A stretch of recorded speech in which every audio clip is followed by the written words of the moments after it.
The Steam Deck has been out for well over a year now, and it has easily become a really popular handheld. With the fast-growing library of supported games, we have reached a point where most new titles are supported day one, or at least in the first month of launch. Now, what if you wanted that experience on stronger hardware? Well, that's exactly what I want to put together in this build. In order to build this console, we need the right components.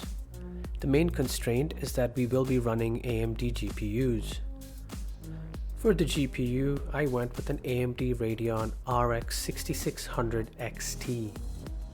With 8GB of VRAM and RDNA 2 graphics, this should be powerful enough for most titles at 1440p.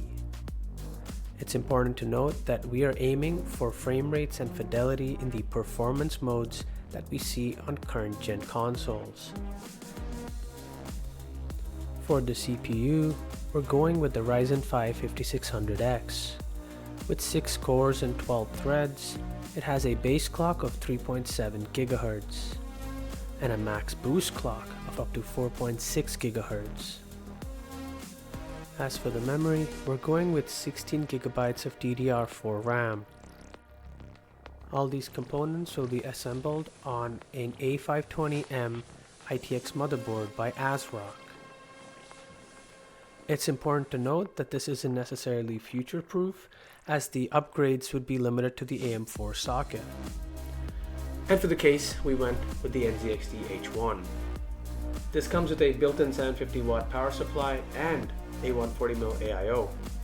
The cables are pre-routed, and that makes for building in this extremely easy. If this is your first ITX build, this is definitely a case to consider. All that's left now is to get building.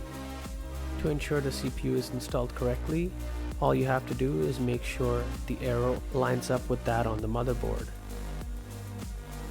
Next, line up the RAM sticks correctly and gently apply even pressure until you hear a click.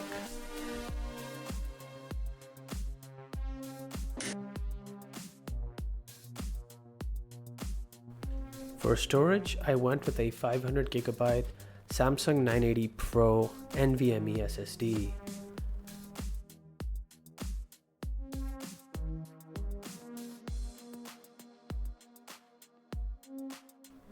Once the SSD is installed, we go ahead and apply thermal paste to our CPU. Only apply it if it isn't pre-applied to your AIO.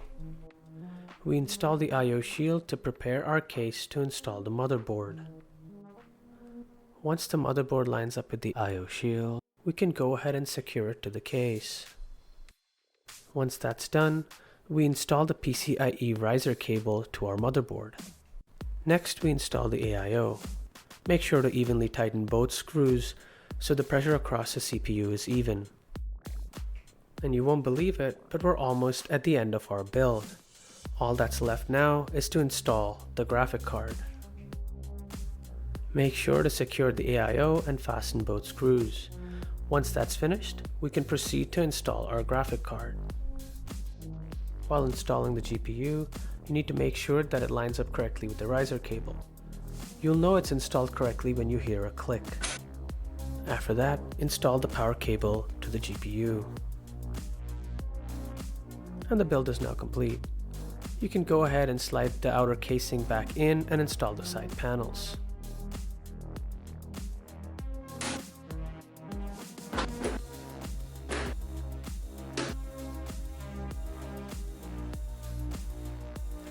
Powering this system is SteamOS 3, otherwise known as HoloISO.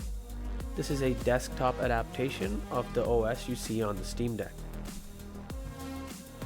SteamOS uses Big Picture mode as its UI. It's got full controller support, and it also has an on-screen keyboard. Looking at some very simple benchmarks here, you can see that at 1440p, as long as you stick to the medium to high setting range, you can definitely achieve that 60 frames per second. You can get higher frame rates by incorporating FSR, but if you do like playing first-person shooter titles, keep in mind that FSR does introduce a little bit of latency. Looking at our spec sheet here, we have ourselves a really good budget ITX build. While this isn't a console killer, it's as much of a console as the Steam Deck is. Thanks to the availability of this software, you can build yourself your own console, and based on your budget, you can choose different parts. That's the beauty of building a computer. And as long as the Steam Deck gains popularity, support for newer titles will only get better. I've had the system for a while now, and I'm having an absolutely fantastic time playing on it. Comment down below what you think. Have you built something like this? Would you consider building something like this? And if you like this video, please don't forget to hit the like button and also consider subscribing. Hopefully, I will see you all in the next one.